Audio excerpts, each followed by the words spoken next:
आप सभी जो जूम के माध्यम से जुड़े हैं उनका भी स्वागत है, और जो इससे हमारे समाज में हमारे साथ हैं उनका भी स्वागत है। आचार्य जी का आज का जो विषय है वो है धनवान। क्या चीज? पंखा बंद करें? एसी बंद कर दे भाई इधर। ये सामने वाला एसी बंद कर। ये धनवान, बलवान और ज्ञानवान, ठीक है ना जी, कैसे बने वेदानुसार। ठीक है ना जी। तो बलवान कोई बने ना बने, ज्ञानवान कोई बने न बने, लेकिन धनवान कैसे बन सकता है, इसके लिए शायद कुछ लोग ज्यादा आए हैं आज। तो भाई धनवान कैसे बन सकते हैं, तो इसके ऊपर चर्चा रहेगी अगले 45 मिनट तक। समय हमारा हो गया है। तो आचार्य जी जो है वह, मैंने आचार्य जी का आपको ज्यादा बताया नहीं, क्योंकि अब बार बार वही, आप अच्छी तरह से उनसे परिचित हैं, अच्छी तरह से परिचित हैं आप। धन्यवाद जी।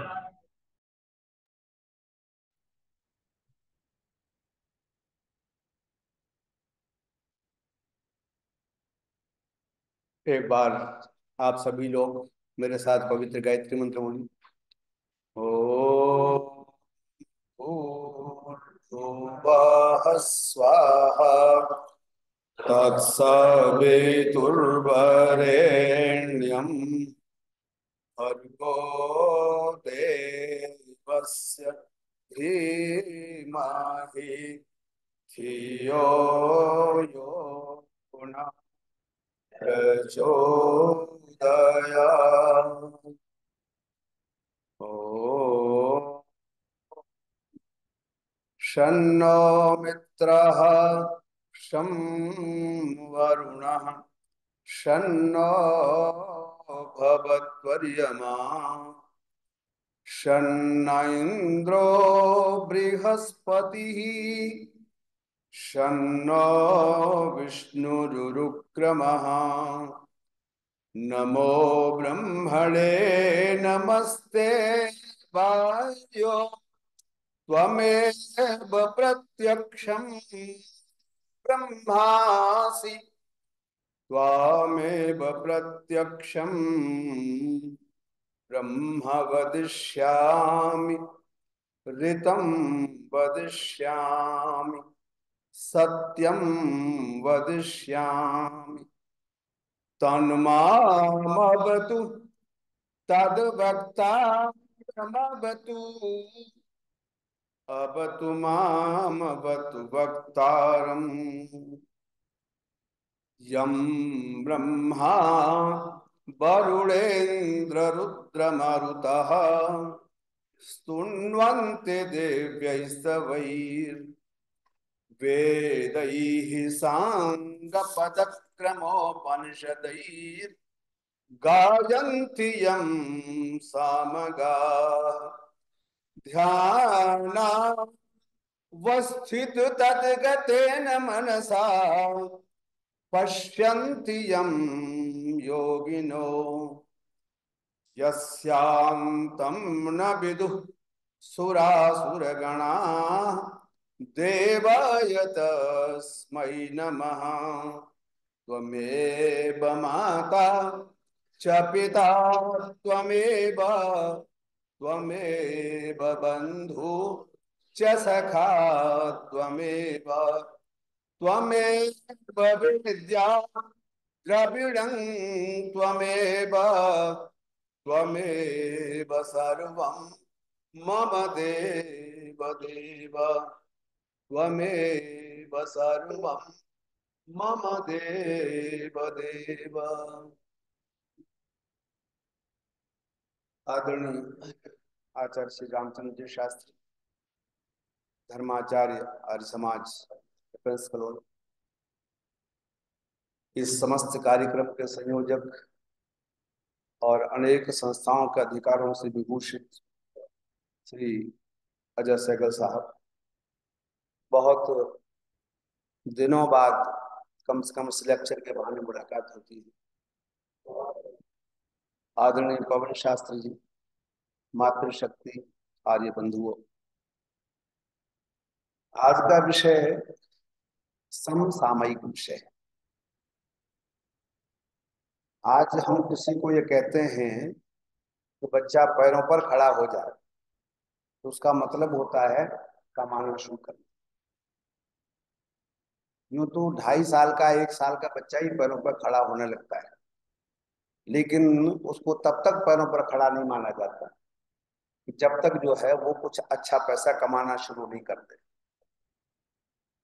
तो इसका मतलब यह है कि आत्मनिर्भर होना हमारी संस्कृति का महत्वपूर्ण हिस्सा है। और ये बहुत बार आपने सुना होगा, जब हम आध्यात्मिक चर्चाएं करते हैं तो उसमें धन की उपेक्षा की बात भी करते हैं। उसका लक्ष्य ये होता है कि परमात्मा की प्राप्ति में धन बाधक हो सकता है, लेकिन संसार के लक्ष्यों को पूरा करने के लिए धन आवश्यक। और वेद एक समुद्र है, मान लो आप, जिसमें सब कुछ है। उसमें मगरमच्छ भी है, मोती भी है, रत्न भी है। उसका नाम रत्नाकर इसीलिए है। तो आर्य समाज ने प्रचार तो वेद का बहुत किया और कतिपय विद्वानों ने बहुत अद्भुत काम भी किए, जिससे आम व्यक्ति तक वेद पहुंचाने का जो संकल्प था ऋषि का, व्यक्तुत वेदास का, वो अभी पूरा सफल तो नहीं हुआ है।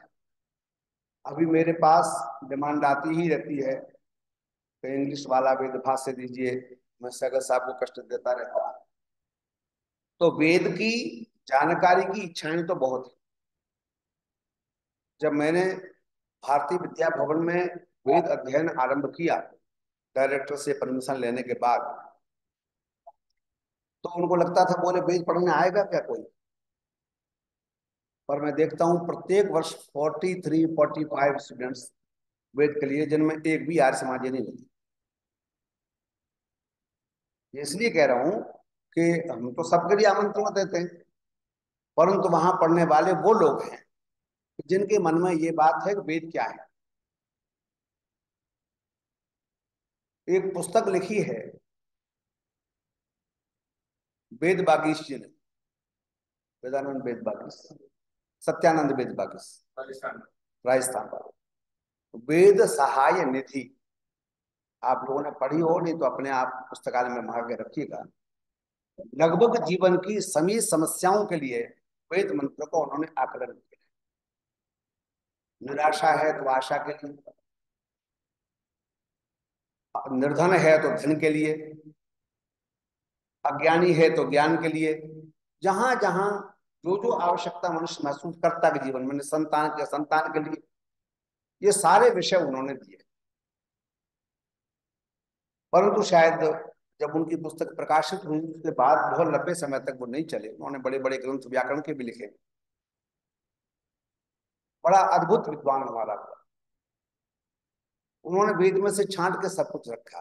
तो आज का जो पहला शब्द इन्होंने रखा, मैं तो सोच रहा था ज्ञानवान, फिर बलवान, फिर धनवान की बात करनी, पर उन्होंने कह दिया कि बात यह है कि ज्ञान की इच्छा तो लगभग उतनी नहीं है लोगों की, और बलवान के बिना भी काम चलाऊ जीवन चल जाता है, लेकिन धनवान जो है इसकी इच्छा बड़ी तीव्र है।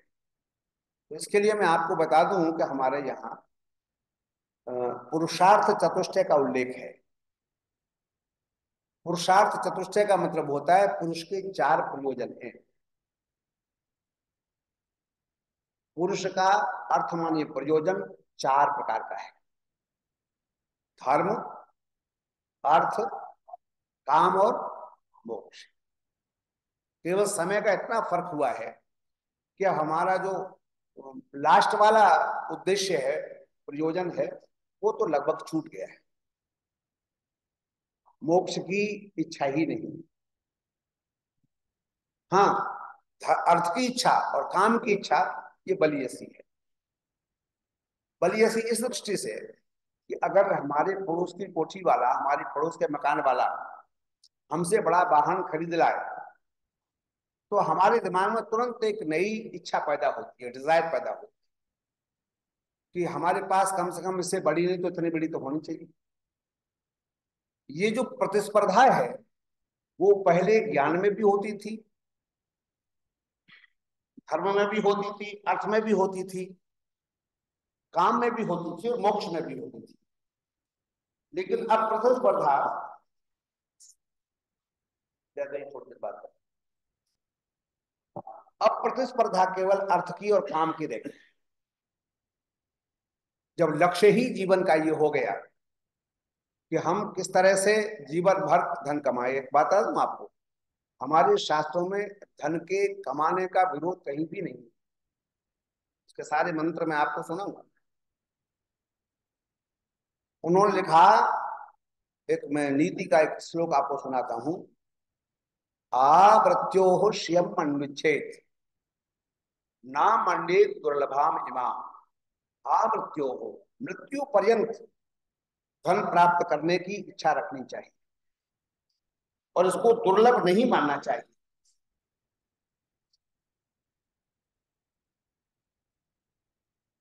इसको दुर्लभ नहीं मानना चाहिए।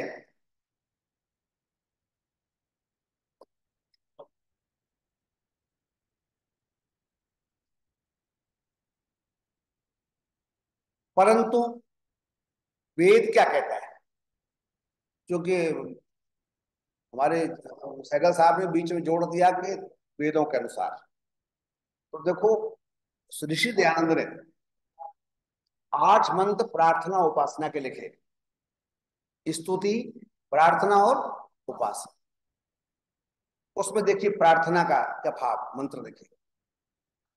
प्रजापते नत्वदेतान्यो विश्वा जाता ने परिता भूभो जत कामास्ते जुहुमा तन्नो अस्तु वयम श्याम पतयुर।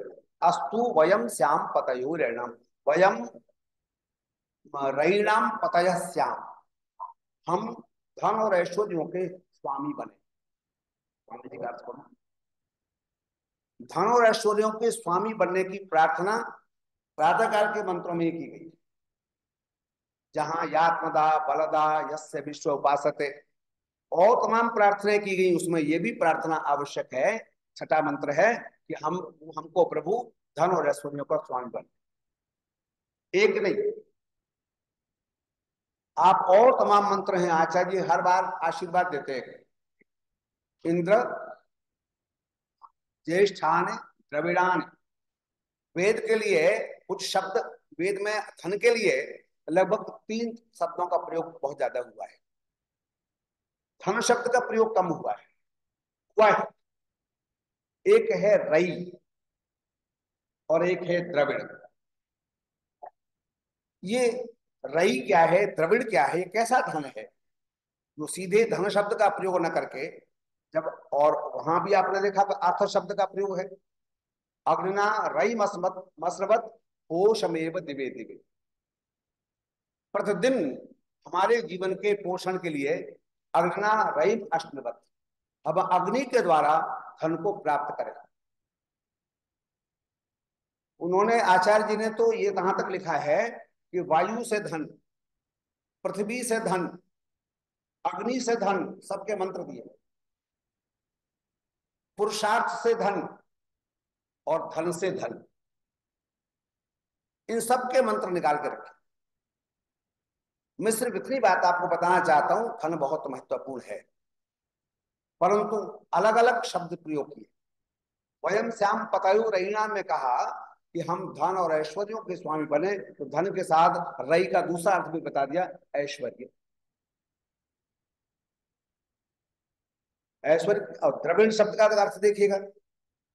हमारे जो हमारे साउथ इंडियंस हैं उनको द्रविडियंस बोलते हैं, और हमारे इधर के लोगों को वो आर्यंस बोलते हैं। तो द्रविडियंस का मतलब होता है धनवान। पर धन की एक बड़ी अद्भुत प्रकृति है। जब बेटी मेरी एमए में पढ़ती थी दिल्ली यूनिवर्सिटी में संस्कृत, तो उसको टीचर ने एक निबंध दिया लिखने को, लक्ष्मी पर लिख करना। आजकल तो लक्ष्मी का भी पूजन करते हैं, घर में लोगों ने मूर्तियां रखी होती हैं, कहते हैं जब तक लक्ष्मी की पूजा नहीं करेंगे, सारा लाला अपनी दुकान में लक्ष्मी गणेश रखता है, उसको पता कुछ है ही नहीं। तो मैंने उसमें लिखा था, और मेरी ये पुस्तक है ऋग्वेद वैदिक देवगण एक अध्ययन, मैंने आपको भेंट की थी। उसमें लक्ष्मी के विषय में पूरा एक अध्याय लिखा है। और जो स्त्रीवाचक देवता है पृथ्वी के, उनमें लक्ष्मी है, और लक्ष्मी भी धन का वाचक है। वो जरा ध्यान से सुनिएगा। इसका एक स्वभाव है, उसका स्वभाव है द्रवित होना। जो चीज द्रवीभूत है, द्रव, द्रव का मतलब है जो लिक्विड, और लिक्विड का मतलब है उसको रोकने के लिए आपको ढक्कन वाली शीशी रखनी पड़ेगी, और नहीं तो वो सरक जाएगा। लक्ष्मी का स्वभाव ऐसा है कि वो टिकती नहीं किसी के पास, आएगी फिर चली जाएगी। तो ये भी मानकर आपको चलना है कि स्थिर रहने वाली चीज कुछ और है। लक्ष्मी महत्वपूर्ण है पर अस्थिर है। अथर्ववेद में पूरा एक सूक्त है, लक्ष्मी सूक्त, और किसी वेद में नहीं। लक्ष्मी सूक्त का मंत्र तो है, श्री शते लक्ष्मी पत्न्या बहुरात्रे नक्षत्राण रूप मस्नु वातम निशाणा मशाणा सर्वलोकम मिशाणा, यजुर्वेद का मंत्र है, ऋग्वेद में भी मंत्र है। लेकिन वहां चार प्रकार के, चार ही मंत्र हैं पूरे लक्ष्मी सूक्त के। और वहां प्रार्थना की गई कि जो लक्ष्मी हमारे जीवन को पतन की ओर ले जाती है, पतयालु शब्द का प्रयोग है, या लक्ष्मी पतयालु, जो लक्ष्मी हमें पतन की ओर ले जाती है वो हमारे घर से दूर भागती है। तो हम धन की इच्छा तो करें, पर उस धन की इच्छा करें जो रई है। रई का मतलब है जिसमें यश है। अब कौन सा धन यश देता है, ये थोड़ा सोचने का विषय है। तो हमारे पुराने जो मारवाड़ी सेठ होते थे, पैसा बहुत होता था, कपड़ा ऐसे पहनते थे, हमें क्या बोलते उसको, सदरी है ना, रुई वाली, बहुत साफ सुथरे नहीं पहनते थे, इसलिए कोई पैसे वाला समझ के डकैती न करे। तो सादा रहते थे और पैसा छिपाते थे। वेद में ये वर्णन नहीं। पैसा रखने के लिए आप बहुत सुंदर साफ सुथरे रहें, वेद का तो सीधा सीधा। तो ये जो रई है, ये वो धन है जो यश प्रदान करता है, और धन का भी यश प्रदान करता है जब धन दान किया जाता है, समय पर प्रयोग हो जाता है। अब हमारे यहाँ धनों के लिए एक सूक्त है हमारे यहाँ, उसे कहते हैं श्री सूक्त। वो आपने नहीं पढ़ा होगा, क्योंकि स्वामी जी ने जब ऋग्वेद का संकलन किया तो उन्होंने श्री सूक्त को वेद का पाठ नहीं माना। उन्होंने कहा ये बाद में मिलाया गया है, और अब जो वेद छपा है, हमारा नहीं, मैं मोतीलाल बनारसीदास की बात कर रहा हूँ या चौखंबा ऑडिटेरिया की बात कर रहा हूँ, उन्होंने भी श्री सूक्त को अतिरिक्त सूक्त में रखा। और श्री सूक्त में, और उससे पहले भी जो हमारा देवी सूक्त है, देवी का मतलब वहां वाणी है, वहां उन्होंने बड़ी डिटेल में लिखा है कि धन केवल पैसे को नहीं कहते। उन्होंने लिखा कि जितने भी संसार में हमारे उपलब्धि के पदार्थ हैं वो सब धन है। जैसे आप जो प्रयोग करते हैं, उन सब धनों को उन्होंने उल्लेख किया है। ज्ञान धन है, बल धन है, पैसा भी धन है, यश भी धन है। एक श्लोक आपको बताता हूं कि संसार में तीन प्रकार के लोग हैं। एक उत्तम कोटि के हैं, एक मध्यम कोटि के हैं, और एक अधम कोटि के। उनकी कैटेगरी जो चेंज की है, उसका आधार श्लोक देखेगा। कहते अधमा धनम इच्छन्ति, जो केवल धन की इच्छा करते हैं, नगर नारायण ही केवल एक उद्देश्य रहता है, जो अधम कोटि के लोग, मेरा नहीं है श्लोक। अधमा धनम इच्छन्ति धन मानव च मध्यमा। मध्यम कोटि के लोग वो हैं जो धन भी चाहते हैं और मान भी चाहते हैं। धन तो जेब कतरा भी इकट्ठा कर लेता, निकाल लेता है। स्मगलर भी धन कमाता है, इसलिए उसको तस्कर कहते हैं संस्कृत में। और तस्कर का मतलब है तत्करोति तस्कर, अर्थात वो काम करता है जिसका नाम नहीं ले सकता। तो हमने वो धन कमाना है, धन मानव च मध्यमा उत्तमा मानव इच्छन्ति। जो उत्तम कोटि के लोग हैं वो मान की इच्छा रखते हैं, क्योंकि मानो ही महताम धनम। उन्होंने कहा मान एक धन है, ये बहुत बड़ा धन है। हम वेद और शास्त्र में पुरुषार्थ करेंगे और हमें कहीं मान भी न मिले, धन तो मिलता ही नहीं। तो बताओ हम वेद में पुरुषार्थ करेंगे? नहीं ना, कुछ तो मिलेगा ना, मान धन ही सही। और ये सारे धनों का उल्लेख पूरे देवी सूक्त में विस्तार से वर्णित है। तो वेदों में तो इतना, कम से कम मैं कह सकता हूं 250 मंत्र धन की प्राप्ति के हैं। भूरिदा भूरि देहि में मातभ्रम भारी, मातभ्रम भूरि आभर इंद्र भेदेंद्र दिशति।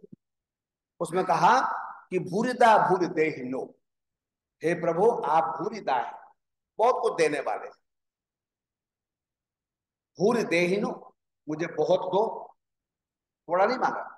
वो नहीं कहा कि भाई जिसमें मेरा कुटुंब चल जाए उसी से मैं अपना काम चला लूं, अच्छे दिन भूखा जाए वाली कहानी ना।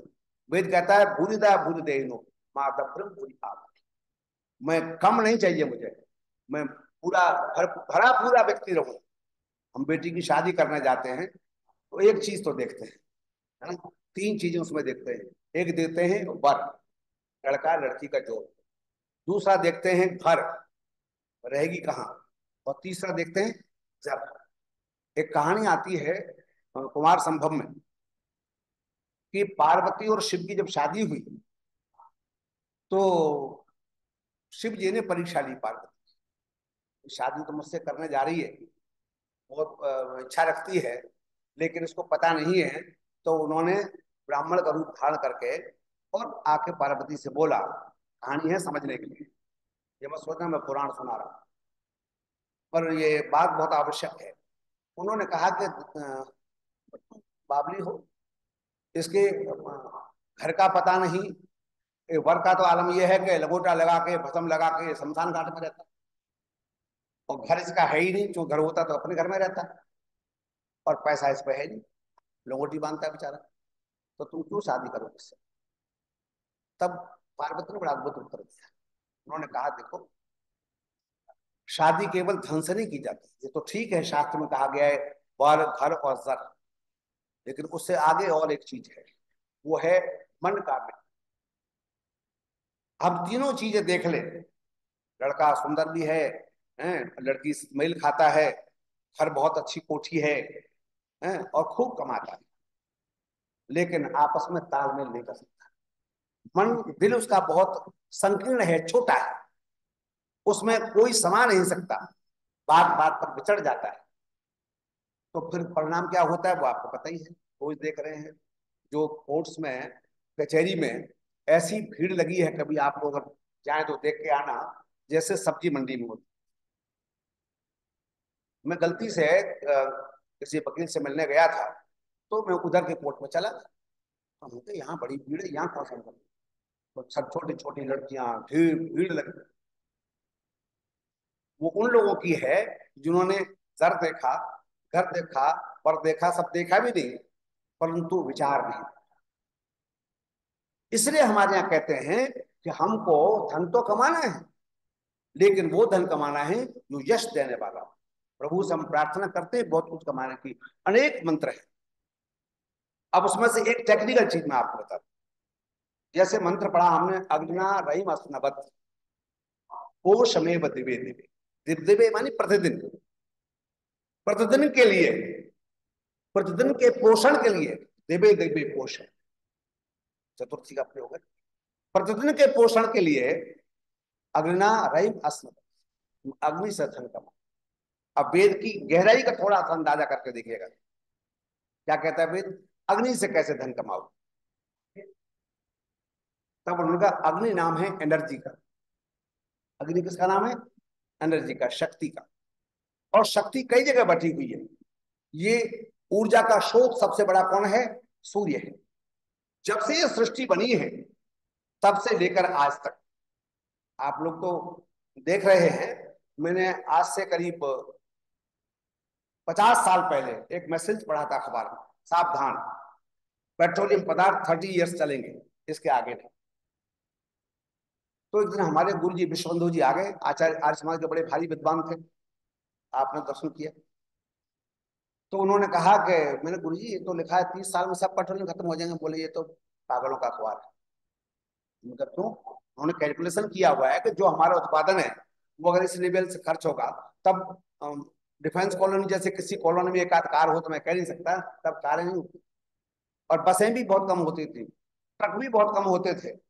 लेकिन अब तो संख्या बहुत बढ़ गई और रेलें भी सब चल रही है पेट्रोलियम से। तो अल्टीमेटली हवाई जहाज भी चल रहे हैं। अल्टीमेटली क्या हुआ, उन्होंने एक बड़ी अद्भुत बात कही थी, अरे बावले है सभी, अरे परमात्मा की दी हुई चीजें कभी मनुष्य कम नहीं कर सकता। तो क्या कहना चाह रहे हैं? बोले कहना ये चाह रहा हूं कि तेल कहां से निकलता है? तो समुद्र से, है ना, या जमीन से। तो बोले जितना हमने निकालने के स्रोत बनाए वही तो हमारे पास है, हम स्रोतों को ढूंढेंगे बढ़ते चले जाएंगे। पर एक बात उन्होंने कही, बोले इस एनर्जी का स्रोत केवल तेल नहीं है, पेट्रोलियम नहीं है। बोले और? बोले सूर्य है। जब से सृष्टि है तब से हम सूर्य की ऊर्जा को, सूर्य के प्रकाश को प्रयोग कर रहे हैं। पर अब तो 10 साल 20 साल 15 साल पहले ही पता चला ना हमको कि हम प्लेट आती है आजकल, उसमें सूर्य की किरणें पड़ती हैं और एनर्जी तैयार हो जाती है, विद्युत तैयार हो जाती है ना, और बहुत सस्ती, आप पैदा भी कर सकते हैं, अपना काम भी चला सकते हैं, लोगों को बांट सकते हैं, उसका पैसा भी आपको मिलेगा। तो एनर्जी के जो दूसरे स्रोत थे वो हमारी समझ में आए नहीं, पर वेद ने तो स्टार्ट में कह दिया था, अग्नि रही मस्त, तुम अग्नि से धन कमा सकते। ये ऊर्जा के स्रोतों को समझने की कोशिश करो, इसमें सूर्य भी है, इसमें विद्युत भी है ना, इसमें जो है आपका और तमाम चीजें हैं, और हमारे शरीर की शक्ति भी एनर्जी इसमें शामिल है। इस एनर्जी आपके पास है तो एनर्जी को वेस्ट मत, झगड़े में मत लगाओ, परस्पर द्वंद्व कर रहे हैं, भाई भाई से जेलिस रख रहा है, उसके मन में विद्वेष है, और कि अगर थोड़ा सा भी पिताजी बांटने में कमी कर दें तो पिताजी को डंडा लेकर खड़े हो जाएंगे दोनों भाई, क्या आपने अन्याय किया है। क्यों ऐसा है? इसलिए है कि आगे का सिद्धांत हमको मालूम नहीं है। वेद ने तो यह भी कहा कि जो संपदा है उस संपदा की आपने मिलकर रक्षा कर, धन को प्राप्त करना एक बात है और धन की रक्षा करना दूसरी बात है। इसलिए हमारे यहाँ योग क्षेमो वहाम्य, हमने इकट्ठा भी करना है, योग भी करना है, क्षेम मान उसकी रक्षा भी करनी है। ये किसका ध्येय वाक्य है? ये है बीमा कंपनी का, है ना, लिखा हुआ है। उन्होंने कहा कि देखो आप धन को कमाओ और धन की रक्षा भी, रक्षा करने के लिए वहां लगाओ, वो आपकी रक्षा करेंगे। तो अल्टीमेटली हमने धन के एक स्वरूप को जाना, हमारा मान भी धन है, हमारा ज्ञान भी धन है, हमारा कर्म भी धन है, ये सब धन के रूप में है। धन को केवल पैसे में न रखो, जो वहां रही शब्द का प्रयोग है, द्रव्य शब्द का प्रयोग है, हाँ थोड़ा सा सुरक्षा करने की जरूरत है। अब तो बैंक हो गए, पहले भी बैंक होते थे, और वो बैंकों के अधिकारियों का नाम होते थे। हमारे यहाँ एक देवता बैंक का देवता था, उसका नाम था कुबेर। इसलिए हमारा जो रिजर्व बैंक है उसके आगे कभी आप निकले होंगे बहुत बार, तो दो चित्र बने हैं, एक तरफ कुबेर का चित्र बना है, एक तरफ लक्ष्मी का चित्र बना। वो ये संदेश देते हैं कि धन की ये दर्श, लक्ष्मी तो धन का स्वरूप है और ये धन का रक्षा है। ये धन की रक्षा करना बहुत जरूरी है, और रक्षा दो ही प्रकार से, धन की 3 गतियां गीता में लिखी है। तिस्रः गतयः वित्तस्य, जब अर्जुन को उपदेश दिया कृष्ण ने, तो कहा कि धन की 3 गतियां हैं। क्या? दानम, भोगो, नासश्चेत। बोले सबसे उत्तम गति तो है धन की दान, और मध्यम गति है भोग, और बोले जो दान भी नहीं करता भोग भी नहीं करता उसकी कौन सी गति है? तीसरी गति है। आपने संसार के इतिहास में नहीं सुना होगा किसी दानी के घर डकैती पड़ी हो, सगर साहब कोई इतिहास सुना? दानी के घर डकैती नहीं पड़ी, डकैती उसके घर पड़ती है जो कमा तो बहुत लेता है पर अपने घर में छुपा के रखता है, उसके हो जाती है। इसलिए उन्होंने कहा तीसरी जो गति है विनाश की, वो उनकी होती है जो दान में खर्च नहीं करते, भोग में खर्च नहीं करते। इसलिए भोग का मतलब है अपने बच्चों को पढ़ाना है, लिखाना है, अच्छे वस्त्र पहनना है, अच्छे साधन जुटाना है, ये सब भोग के अंतर्गत आते हैं। तो दान, भोग और नाश, ये तीन गतियां धन की हैं। और उत्तम गति जो है वो क्या है? दान है। अगर हमारे पास है, इकट्ठा तो हमें करना है, परंतु इकट्ठा करने के बाद कहाँ उसकी जरूरत है उसमें लगाना है। हमारे यहाँ बड़ी उत्तम रीतियां, रिवाज थे। उन रिवाजों को एक एग्जाम्पल देता हूँ। अब तो नई पीढ़ी को तो शायद पता भी नहीं होगा। गांव में अगर किसी की लड़की की शादी होती थी और शादी का सगन लेके जाना है, इसे लगन कहते हैं, तो पूरा गांव इकट्ठा होकर के अपने सामर्थ्य के हिसाब से उसको देता था। क्यों? तो वो बेटी केवल उसकी नहीं है, उस बेटी को पूरे मान और सम्मान के साथ गांव से विदा करना है, ये पूरे गांव की जिम्मेदारी। वो अपनी तरफ से जो मिला के दे, लेकिन पूरा गांव उसमें। ये हमारे यहाँ इतनी उत्तम उत्तम व्यवस्थाएं हैं। हमारे पास ज्यादा है या हमारे पास कम है, पर हम जाएंगे जरूर सगन डालने। और वो जब सगन आ जाएगा उसमें वो अपना मिला करके वहां लेके जाए। ये आज भी एक विधि है, प्रचार है। आप लोगों ने देखा होगा, शादी विवाह में लोग आते हैं तो लिफाफा डाल के लाते हैं, है ना? खाना खिलाने तो उसकी जिम्मेदारी है, लेकिन आप ये जानते हैं कि ये खर्चा एक व्यक्ति को नहीं करना है, ये तो सामूहिक है। और समूह में हम सबको उत्तरदायित्व बांटना है। तो ये जो बांटना उत्तरदायित्व की जो परंपरा है, ये बड़ी महत्वपूर्ण परंपरा है। इसलिए पहली बात, वेद में धन के लिए मैंने कितने मंत्र आपको बताए। प्रजापते नत्व देता नो विश्वा जाता ने परिताप दूब यत्का मासे जो मस्तनु अस्तु भयम श्याम पतविणाम भूरदा भूर देहिनो मार्द परम भूरियावर भूरि घेदेन्द्र दिशसी। और तमाम मंत्र हैं, इंद्र द्रविड़ान आप जो बोलते हैं मंत्र, आशीर्वाद देते हैं। और भी तमाम मंत्र जिनमें आप प्रार्थना करते हैं। एक आप मंत्र पढ़ते हैं, सुधा वया विश्वा मया वरदा वेद माता प्रचोदयंताम पापमानि द्विजानाम आयु प्राणम प्रजाम पशुम कीर्तिम द्रविड़ ब्रह्म वर्चस्व। आपको द्रविड़ जो है उसकी प्रार्थना जगह जगह मिलेगी वेद। इसका मतलब ये बहुत महत्वपूर्ण है, और खास तौर से गृहस्थ आश्रम के लिए। सब गृहस्थी है, सन्यासी तो यहाँ है नहीं सुनने वाले, ब्रह्मचारी भी बहुत कम है। लेकिन इस व्यवस्था को, वेद की व्यवस्था को आप समझिएगा। परंतु उन्होंने कहा धन का प्रयोग कैसे करना है उसकी भी चर्चा मैंने आपकी कि एक बिंदु हुआ। दूसरा बिंदु धनवान के साथ। अब रही बात ये, इन्होंने कहा कि प्राप्त कैसे करें वेद के अनुसार। अभी तो ये धन का महत्व है, तो प्राप्ति के दो ही रास्ते, एक पुरुषार्थ है और एक लगन है। उससे पहले एक चीज है डिजायर, इच्छा। किसी व्यक्ति ने मुझसे कहा कि साहब आप कई बार इच्छाओं पर बोलते हैं तो कहते हैं कि इच्छाएं नहीं करनी चाहिए। तो ध्यान रखना, इच्छा इतनी महत्वपूर्ण चीज है कि मोक्ष की प्राप्ति में भी चार साधन कहे हैं। उसमें कहा है विवेक, वैराग्य, समाधि, सटक संपत्ति और मुमुक्षत्व। मुमुक्षत्व का मतलब मोक्ष की इच्छा। इच्छा के बिना तो मोक्ष भी नहीं प्राप्त, और दुनिया में भी कुछ प्राप्त नहीं होता। इच्छा तो करनी चाहिए। इसलिए इच्छा जो है, पर पवित्र इच्छा हमको करनी है, उस धन की इच्छा करनी है जो राई के रूप में हमारे पास रहे, जो द्रव्य तो निकल न जाए, बल्कि वो स्थिर हमारे पास रह सके, ताकि हम किसी के समय पर काम आ सके। तो ये एक धन का पहलू है। इसमें एक दूसरी चीज है पुरुषार्थ। वेद ने संदेश दिया, कुर्वन् नेवेह कर्माणि जीविषेत् शतक कुं समाः। हमको 100 साल तक जीना है, पर कर्म करते हैं। कर्म करने का मतलब क्या? कोई भी कर्म नहीं करना है। जो धर्म, अर्थ, काम और मोक्ष का जो पुरुषार्थ है, इन चारों पुरुषार्थ की सिद्धि के लिए आपने जो प्रयत्न करना है, उसी प्रयत्न का नाम है कुर्वन् नेवेह कर्म। हमारा रिटायरमेंट 60 साल में नहीं होता, ध्यान रखना। वेद में रिटायरमेंट नहीं होता। वेद में तो ये संदेश है कि जब तक तुम्हारा शरीर चलता है तब तक तुम्हें प्रयत्न करना है। अमृत्योष्य मनुष्य, मैंने आरंभ में बात कही आपको कि आपको लगातार प्रयत्न करते रहना है, और उस प्रयत्न का लाभ आपके बच्चों को, आपके समाज को, आपके राष्ट्र को होना चाहिए। और तीसरी चीज है लगन।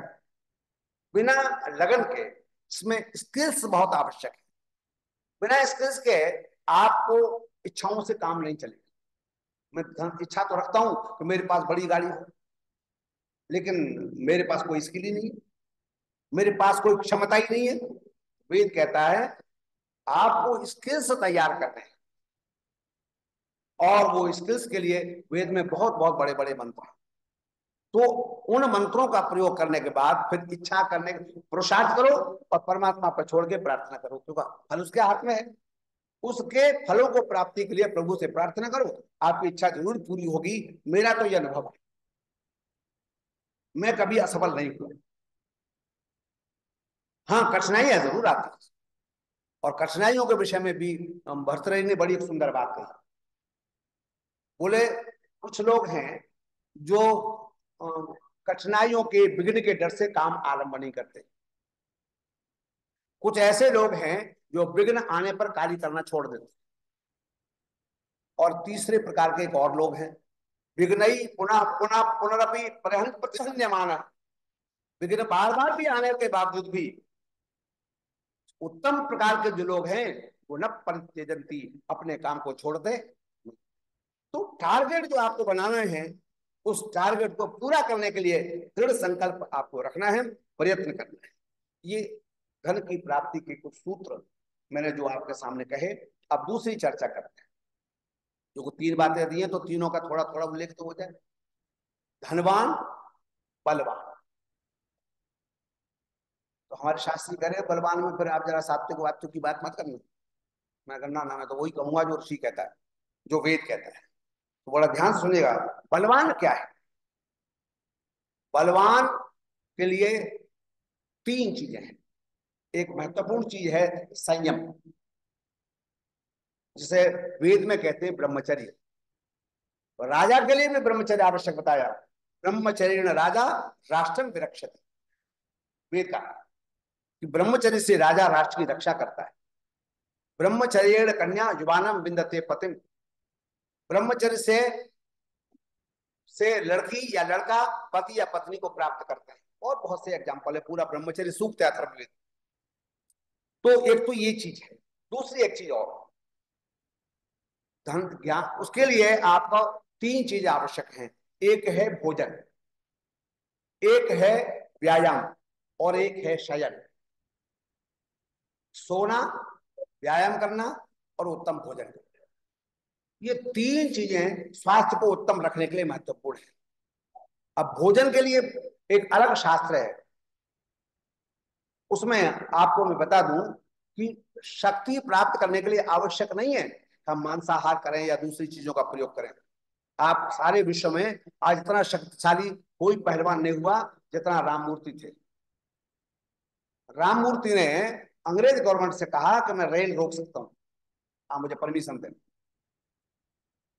जो उस वक्त का सबसे बड़ा पहलवान था, उसको 1 सेकंड लगा निपटाने में, इतना जबरदस्त व्यक्ति था। और उसने अपने जीवन में लिखा कि मैंने केवल 2 ही चीजें प्रयोग, एक सात्विक भोजन और एक ब्रह्मचर्य का पालन, संयम। तो ये शक्ति के लिए 2 महत्वपूर्ण चीजें हैं।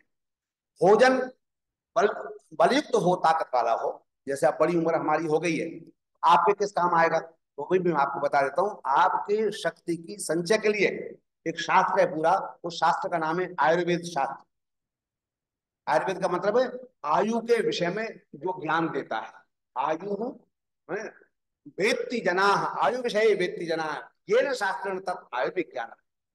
तो ये आयुर्वेद जो है, ये हमको तय करता है कि हमको कैसे चलना है। अब बड़ी उम्र में जैसे हम 60 के ऊपर निकल गए, तो थोड़ा थोड़ा भोजन ज्यादा करेंगे तो पचेगा नहीं और तकलीफ हो जाएगी। तो उन्होंने कहा कि फिर आप भोजन तो कम लें, लेकिन शक्ति को संचित करने के लिए आप स्वर्ण का प्रयोग करें। स्वर्ण का प्रयोग का मतलब क्या है कि बहुत सी ऐसी औषधियां हैं, रसायन है, उनको बहुत थोड़ा लेने से ही हमारे शरीर की शक्ति संचित बनी रहती है। बसंत मालती, बसंत कुसुमाकर, मैं बहुत ज्यादा आयुर्वेद नहीं पढ़ा, केवल 2 ही पुस्तकें मेरे आयुर्वेद पर हैं। तो उन रसों को जरा सा भी ग्रहण करेंगे, वो महंगे जरूर है, लेकिन फिर भी मध्यम कोटि का व्यक्ति भी उसका प्रयोग करके शक्ति संचित रख सकता है। तो उन्होंने कहा कि शक्ति के लिए पहले तो हम क्या खाएं, ये महत्वपूर्ण है। और एक और महत्वपूर्ण है कैसे खाएं। कैसे खाएं से मतलब होता है कि समय पर भोजन करना। आजकल बच्चे रात को 2-2 बजे खाना खा लेते हैं, शादियों में 11-11 बजे तक। मेरी एक सिस्टर की शादी थी, वहां जो फार्म हाउस बने हुए हैं अलीपुर रोड पर। अब हम निकले तो कहते हैं जब गंजा सिर मुड़ाता है तो ओले तभी पड़ जाते हैं। तो उसी दिन कार का पहिया पंचर हो गया। फिर हमने किसी तरह जोड़ जाड़ के, और ट्रैफिक इतना जाम, क्योंकि आज जब शादियों का मौसम आता है तो गाड़ी निकलना बड़ा कठिन है। हम करीब करीब 12:30 बजे पहुंचे, तो हमें पता लगा सारे लोग इतने टाइम पे पहुंचे। बोले 11:30 तक तो कोई आए नहीं, तब 11:45 से आना शुरू हुए, अभी आए। मैंने कहा भैया हम तो लेट हो गए, माफी चाहते हैं, हम भोजन भोजन तब करेंगे नहीं। बोले भोजन कराई किसने, आप करके जाओ ना। हमने कहा हमारे यहाँ लिखा है आयुर्वेद में कि 11 बजे के बाद, 10 बजे के बाद भोजन करना विष है, वो पचेगा ही नहीं, अगला दिन भी आपका बेकार हो जाएगा। लेकिन अब सास से चल पड़ी। मैं तो गुजरात में था, वहां गाली अद्भुत प्रथा थी कि शनिवार और रविवार को लोग घर में खाना नहीं बनाते। सगर साहब, वो मियाँ बीबी और बच्चे सब जो हैं अपनी गाड़ी में बैठे और होटलों में जाए। अब वहां ऐसे बैठे हैं जैसे भिखारी लाने में बैठे होते कुछ पाने के लिए। तो मेरा भी एक टीचर इतने कहने लगा, गुरु जी आज तो घर में हमारे साथ चलो चलो। और जहाँ गए वही लाइन में भी, मैं लाइन में नहीं लगूंगा, तू चाहे शहर से बाहर ले चल। तब जाके कहीं एक जगह मिली, वो पहचानता था, कहने लगा प्रदीप साहब लौट के मत जाओ, आपके लिए सीट मैंने खाली कर दी। चल अच्छा भला है। हम भैया ये लाइन में नहीं लगना, अपने घर से भोजन बनाएंगे समय से। तो अभी 10 सवा 10 बजे। तो मैं आपको ये कह रहा हूं कि समय पर भोजन करना और भूख के अनुसार भोजन करना, इसके पूरा नियम है। उन नियम के अनुसार अगर चलेंगे तो शरीर बलिष्ठ बना रहे, ताकत बनी रहेगी। कुछ लोग 40-50 साल में बूढ़े हो जाते हैं, तो उन्होंने ड्रिंक करना है या और बुरी आदतें हमने पाल ली हैं। उनसे जितना दूर रहेंगे उतना शरीर हमारा निरोग रहेगा, और हम अधिक से अधिक धन कमाएंगे। क्योंकि धन के कमाने का सबसे बड़ा साधन क्या है, शरीर है। शरीर माध्यम फल धर्म साधन। शरीर जो है वो आदि में है, शरीरम आद्यम, स्टार्टिंग है। वो ठीक है तो सब कुछ ठीक है। इसलिए शरीर को योग के द्वारा, उत्तम भोजन के द्वारा स्वस्थ रखना। दूसरी चीज, बल के लिए तीसरी महत्वपूर्ण चीज है व्यायाम। 40 साल की उम्र आते ही हमको कुछ परेशानियां शुरू होती, थोड़े विकार शरीर में शुरू होते। उसमें बड़ा विकार जो शुरू होता है वो होता है बीपी का, है? शुगर का, और दूसरे परेशानियां भी शुरू हो जाती हैं, अपच का। तो डॉक्टर के पास जाते हैं, डॉक्टर दवाई तो देता है, पर एक बात और पूछता है, आप मॉर्निंग वॉक करिएगा। हमारे शास्त्रों में तो पहले ही लिखा है, अगर बड़ी उम्र में तो मॉर्निंग वॉक है, छोटी उम्र में दंड पे लो दबा के। तो आपको भोजन के हिसाब से शरीर का कुछ श्रम करना भी जरूरी है।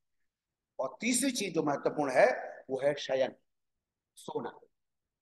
ये मैं अपनी तरफ से नहीं कर रहा हूं, सांडिल्य उपनिषद के सारे नियम बता रहा हूं आपको। उन्होंने लिखा अगर स्वस्थ रहना है तो सोना बहुत आवश्यक है। ये जो बीपी जो आ रहा है बार बार हमारे देश में, उसका मूल कारण है कि हमारे बच्चे सोते नहीं, और अब तो बुढ़े भी नहीं सोते। क्योंकि एक हथियार सबके हाथ में है। अब तो ना पति को पत्नी की जरूरत है, ना भाई को बहन की जरूरत है, घर में किसी को कोई जरूरत है, सब पर अपना अपना हथियार है। तो आप समझ गए होंगे, आप लेके बढ़ जाते हैं, बात ही नहीं होती। अब ये जो बात नहीं होना है या रात रात भर जागना है, ये बीमारी का सबसे बड़ा कारण है। और खास तौर से बीपी तभी स्टार्ट होता है जब आप लगातार कम से कम 6 घंटे से लेकर 8 घंटे के बीच में नहीं सोते। सोना इतना आवश्यक। तो बलवान रहने के लिए ये 3 नियम आवश्यक हैं। एक, भोजन, भोजन भी शुद्ध हो, सात्विक हो, एक दूसरे और पौष्टिक हो। इसलिए इष्टि मिष्टि पुष्टि की बात आती है। और दूसरी चीज है वो व्यायाम। तो चाहे आप प्रातःकाल भ्रमण करें या सायंकाल करें, पर कुछ दूर घूमे जरूर। और दंड बैठक लगा सकते हैं, और कुछ अच्छा व्यायाम कर सकते हैं। खेल, जो खेलने वाले बच्चे हैं वो बहुत अच्छे स्वस्थ रहते हैं। अब बच्चों को खेलने ही छूट गया, क्यों छूट गया उसकी वजह बताता हूँ आपको। मैं तो चूंकि स्कूल का प्रिंसिपल रहा हूँ, टीचर रहा हूँ लंबे समय, हम देखते हैं कि हमको एक ही चिंता लगी है, मेरा बच्चा टॉप करे, है ना। देखो एक ध्यान रखना, हर टॉपर सफल हो जिंदगी में आवश्यक। एक एग्जांपल देता हूँ मैं आपको। एक लड़की ने 10th भी टॉप किया यूनिवर्सिटी सीबीएसई का, और 12th भी टॉप किया। और उसने टारगेट बनाया कि मैं नीट के थ्रू एमबीबीएस बनूंगा। माँ बाप की सामर्थ्य नहीं थी, कभी 6 नंबर से कभी 5 नंबर से, बाकी बच्चे आ जाए और वो रह जाए। अल्टीमेटली उसको डिप्रेशन हो गया। डॉक्टर के पास पहुंचे, उन्होंने कहा बेटा कोई परेशानी नहीं है, तो अपना टारगेट बदल।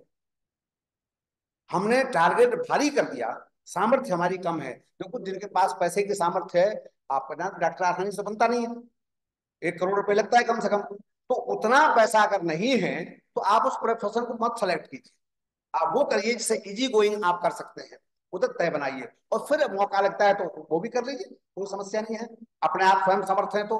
इसलिए मैं आपसे कहता हूं कि जिंदगी में टारगेट उतना रखें जिससे आपको टेंशन ना हो जाए, आप डिप्रेशन के मरीज न हो जाए। जवानी में ही आप डिप्रेशन के मरीज हो गए तो जिंदगी कैसे काटें। हमारे यहाँ बड़ी बड़ी समस्याएं आ जाती थी, लेकिन डिप्रेशन का शिकार तो कम से कम नहीं होते लोग। कोई गांव दो गांव 10-5 गांव में एक आध बच्चा पगलेट होता था, डिप्रेशन का शिकार होता था। अब तो हर घर में एक आध मिल जाता है। उसका कारण क्या है? उसका कारण यही है कि हमारा शयन व्यवस्थित नहीं है, सोना हमारा व्यवस्थित नहीं है। अब तीसरी चीज ज्ञान की, इसलिए मैंने थोड़ा समय दिया उसको, वो मैं चर्चा आपको कर देता हूँ। ज्ञानवान बने। तो देखो बिना ज्ञान के ना तो आप धनवान हो सकते हैं और ना आप बलवान हो सकते। सबका नॉलेज चाहिए। आजकल एक डॉक्टर में एक डॉक्टर होता है डाइटिशियन, हो सकल साहब, और वो डाइटिशियन जो है जब सारा इलाज तुम्हारा हो जाता है तब वो आपके पास आता है। वो कहता है आपको इस बीमारी से दूर रहने के लिए क्या खाना है और क्या नहीं। तो क्यों डॉक्टर को हम फीस दें डाइटिशियन की? हमको खुद ही इसका नॉलेज होना चाहिए। ये कौन सा बड़ा शास्त्र है डाइटिशियन? हमको क्या खाना है क्या नहीं खाना है, हम तो एक ही चक्कर में लगे हुए हैं, और वो है क्या? जीभ का जो अगला हिस्सा है। अच्छा ये बताओ स्वाद कहाँ से पता चलता है? जीभ के अगले हिस्से से, पूरी जीभ से भी नहीं, है ना। अगर उसको थोड़ा कंट्रोल कर लें तो अमृत ही अमृत है। हम तमाम प्रकार के माताओं की रसोई में षटरस व्यंजन के सामान होते हैं। अगर उनकी डिबिया जाके देखोगे तो पंडित जी आपको पता नहीं चलेगा शास्त्री जी के डिबिया में कौन कौन से मसाले हैं। अब तो मसालों की भंडार, क्योंकि हमको भोजन केवल स्वादिष्ट चाहिए। आजकल तो बाजार में एक बड़ी अद्भुत चीज चल रही है, वो मैं डर डर के बोल रहा हूँ, तो उन्होंने कहा था शास्त्री ने ऐसे वैसे कुछ मत करना। तो उसमें वो एक क्या बोलते हैं उसको, जो आजकल बच्चे खाते हैं, आटे का मैदा का बना होता है, मोमोज हैं, बर्गर, उसका तो नाम ही गड़बड़ है। तो ये तमाम चीजें जो बच्चों के भोजन में आ रही हैं, ये निश्चित रूप से हमें बीमार कर। तो हमें और सबका ज्ञान होने के साथ साथ ये ज्ञान होना भी आवश्यक है कि भक्ष्य क्या है अभक्ष्य क्या है। इसीलिए ऋषि ने एक ग्रंथ लिखा पूरा, भक्षा भक्ष्य विषय, क्या खाना है और क्या नहीं। उस पर ज्यादा लंबा लेक्चर दे नहीं रहा मैं, अगली बात करता हूं ज्ञानवान। देखो ज्ञानवान की भी एक बात बता दूं आपको, ज्ञानवान पुस्तकें पढ़ पढ़ के नहीं होता। और वो तो लिखा है पोथी पढ़ पढ़ जग हुआ पंडित भयानक हो, ढाई आकर प्रेम का पढ़े तो पंडित हो। मैं सोचने लगा ये क्या कहा है, वो जरा ध्यान से सुनिएगा। ये जो loving touch towards the knowledge, ये बहुत महत्वपूर्ण विषय है। आप जो जानना चाहते हैं तो तबीयत से जाने, फिर आपकी उम्र कोई बाधा नहीं बनेगी, समाज बाधा नहीं बनेगी, कोई बाधा नहीं बन सकता। शर्त यह है कि आपका संकल्प पक्का होना चाहिए। वो उसके लिए एक एग्जांपल देता हूं और बात को समाप्त करता हूं। हमारे यहाँ सैगल साहब जब गुरुकुल में बच्चे जाते थे तो कम से कम 3 चीजें रह जाते, 3 चीजें लेके जाते। एक श्रोत्रिय होके जाते थे, एक ब्रह्मनिष्ठ होके जाते थे, और एक समित पाणी होके जाते थे। श्रोत्रियम, ब्रह्मनिष्ठम, समित पाणी। अब जरा ध्यान से सुनिएगा, ज्ञान के लिए यही 3 चीज आवश्यक। श्रोत्रिय का मतलब है सुनने की इच्छा। अब बच्चे में सुनने की इच्छा नहीं है, सुनाने की इच्छा है। आप अपने पोते से अपने बेटे से बोलो बेटा सुनो ध्यान से, क्या सुनो, आप मेरी सुनते हो? ये रिएक्शन आपको घर घर मिल जाएगा। क्यों घर घर में रिएक्शन मिल रहा है? क्योंकि उसको पता नहीं है कि ज्ञान की पहली सीढ़ी श्रोत्रिय होना है। जो बच्चा माँ बाप की बात को सुन लेगा, अध्यापक की बात को ध्यान से सुन लेगा, वही ज्ञान वाला। पहला फार्मूला। हम मुझसे एक बार कहा, मेरे प्रिंसिपल थे शर्मा जी, जब मैं पीजीटी था, तब उन्होंने कहा कि आप चैलेंज कर देते हो सबको कि आपके रिकॉर्ड को, रिजल्ट को कोई बीट नहीं कर सकता। मैंने कहा मैं कर देता हूँ, हाँ। तो बोले वो कैसे, क्या करते हो तुम? हर साल रिजल्ट में टॉप पे आप ही आते हो, कितने एप्रिसिएशन लेटर आपको मिल गए? मैंने कहा मैं एक ही काम करता हूँ, मैं पढ़ाता बढ़ाता कम हूँ, तो कभी यारी समाज का काम, इसका काम, उसका काम पहले से ही करता रहा। तब उन्होंने कहा कि आप क्या करते हो? मैंने कहा मैं एक ही काम करता हूँ, बच्चे में एक डिजायर जगाता हूँ, एक इच्छा जगाता हूँ, और वो सुनने की इच्छा, कि मैं जो कहता हूँ उसे ध्यान से सुनते। अगर ये बात बच्चे में केवल सुनने की इच्छा पैदा हो गई, श्रोत्रियता पैदा हो गई, तो फिर वो विद्वान बनेगा ही एक दिन। लेकिन हम सुनते कहाँ हैं? सैगल साहब आर्य समाज राजेंद्र नगर में मैं लेक्चर देने गया, तो वहां से छोड़ दिया मैंने, तो मैं पुरोहित भी रहा, और जब मैं लेक्चरर लग गया तो उन्होंने मुझे बुलाया। तो संयोग की बात, किसी ने कहा था कि महाभारत तो सुना दिया करो, कभी रामायण भी सुना दिया करो। ठीक, मैंने महाभारत का एक लेक्चर दिया, उसमें यक्ष युधिष्ठिर संवाद का चर्चा कर दी। अब एक आदमी पूरा लेक्चर सुनता बैठा रहा, और जब मैं निकला तो उसके बराबर से उन्हें कुर्ता पकड़ के बोला, पंडित जी बात सुनो।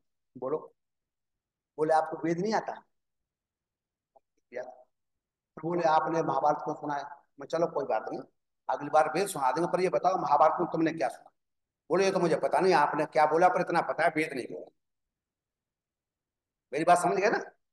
आप तब तक कुछ नहीं समझ पाओगे जब तक सुनने की इच्छा, you have to create the desire of the listener. सुनने की इच्छा जो है वो पैदा करना जरूरी है विद्यार्थी के अंदर, और कुछ टीचर को करना नहीं है। इसलिए आज टीचर को कहते हैं facilitator. You have to facilitate to the student, उसको वो चीजें पैदा करो जिससे वो तुम्हारे अंदर जो ज्ञान बाहर जा रहा है उसे वो पकड़ सके। आप मैथमेटिक्स पढ़ाएं, आप केमिस्ट्री पढ़ाएं, आप फिजिक्स पढ़ाएं, आप संस्कृत वेद पढ़ाएं, लेकिन तब तक वो नहीं आने वाला है कि जब तक उसकी सुनने की इच्छा नहीं।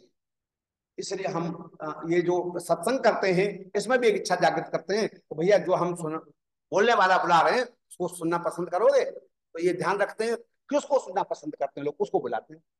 अब जिसके बाद ये रिपोर्ट आ जाए, पंडित सगा सा आनंद न्याय इसको रहने पंडित, वो नहीं आ रही।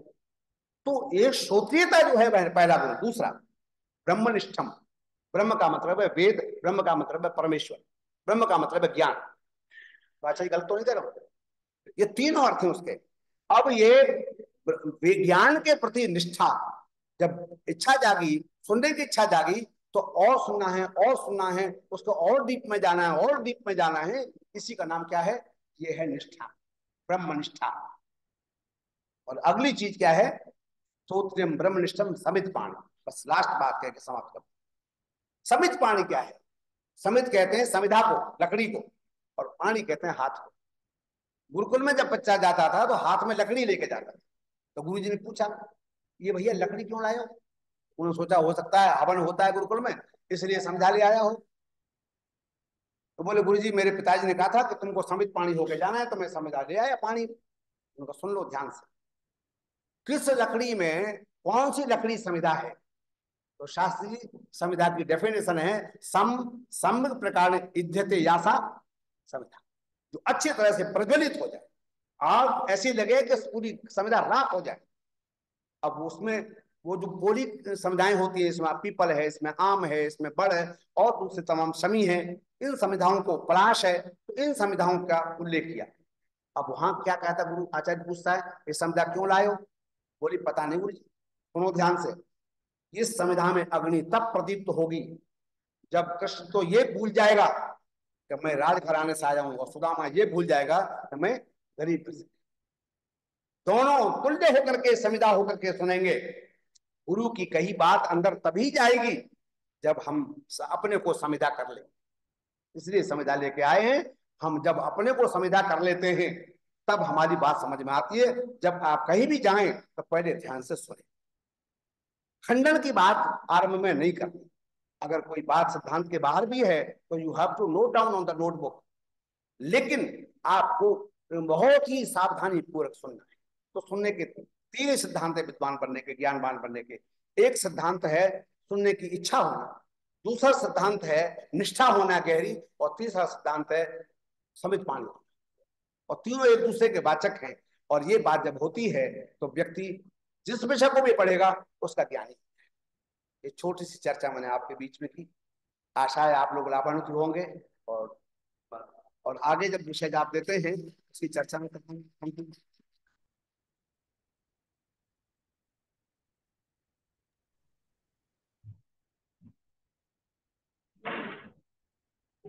इस बात पे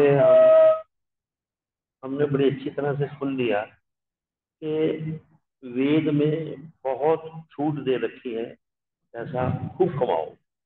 मुझे यही समझ आया आज। लेकिन पैसे का उपयोग, जैसे आज बैल साहब हमारे लिए प्रसाद लाए, हाँ अच्छी जगह लग रहा है, संतुष्टि होगी हमारी। बैल साहब किस उपलक्ष्य में है? बेटे का किसका को बर्थडे है या को आप किसी का होता है कुछ है? नहीं कुछ। हाँ वही बताया। तो आंटी आए हुए हैं? अच्छा बैठ रहे हैं, वेरी गुड। तो इस तरह की चीजों पे ही साथ के साथ थोड़ा थोड़ा ध्यान रखना चाहिए कि भाई थोड़ा अच्छी जगह पे भी जाना चाहिए और थोड़ा अपने लिए भी रखना चाहिए। तो लेकिन कमाओ, लेकिन उसमें एक मंत्र आता है, सहस्त्र हाथ, कितने हाथों से कमाओ। और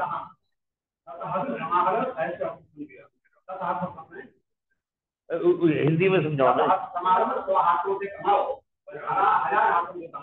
हाँ इस प्रकार की बात कही गई है। आचार्य जी का बहुत बहुत धन्यवाद। और आइए जी, किसका है आज जन्म दिवस, किसका है? जी जी जी।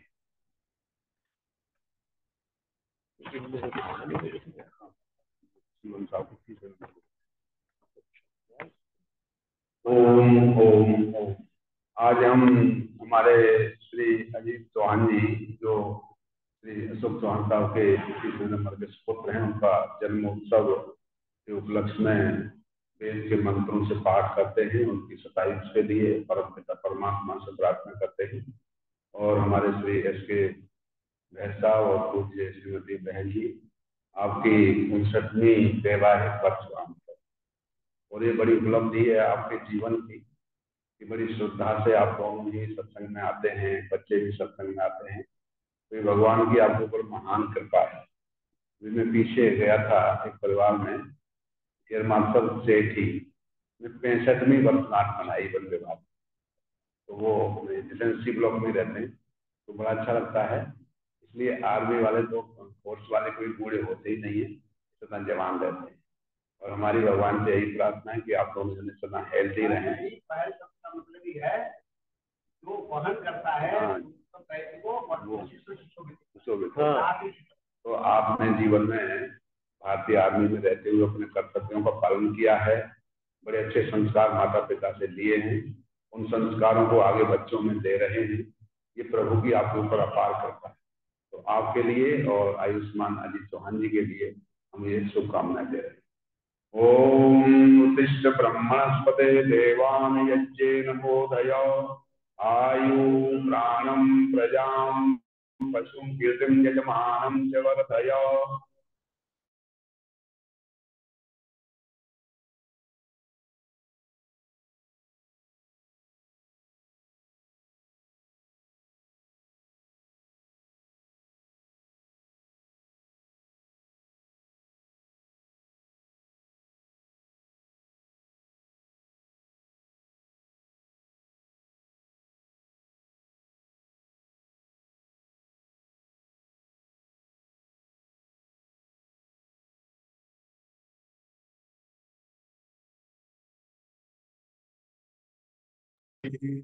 ओम शांति शांति शांति।